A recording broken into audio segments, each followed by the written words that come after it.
Matagal ako nag-isip. Tinimbang ko yung sitwasyon. Inisip ko kung nagkabaliktad kaya yung mga pangyayari. Ako yung nakakulong at hindi si Chris.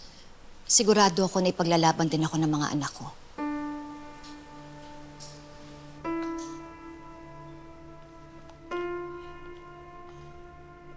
Alam mo, maswerte kayo at mabait ang mga anak niyo.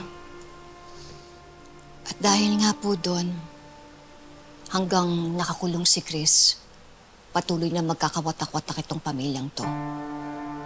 So, patatawarin mo na si Chris?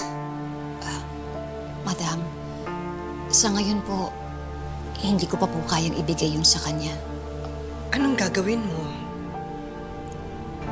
Paano mo hihilumin ang pamilya mo?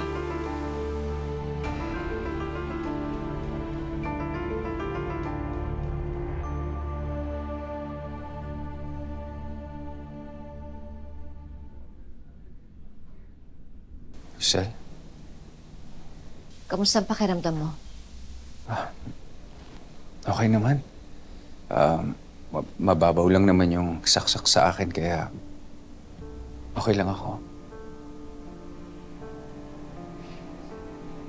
Meron ako importanteng sasabihin sa'yo. Importante? Ano yun? Tungkol dun sa demanda na sinampak ko laban sa inyong dalawa ni Doc Salvio. Pinag-isipan ko to ng mabuti. Inuurong ko na yung demanda laban sa inyo. Talaga? Hindi nagustuhan ng mga anak ko yung ginawa ko sa'yo, yung pinakulong kita. Kaya naman pinapalaya na kita para sa ikatatahimik ng lahat. Salamat. Maraming salamat, Rosel. Pero hindi ibig sabihin ng pinapatawad na kita. Pinapalaya lang kita para makapamuhay ka ng normal. Bibigyan kita ng pera para makapagsimula ka ulit.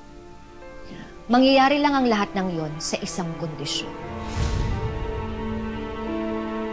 Anong kondisyon?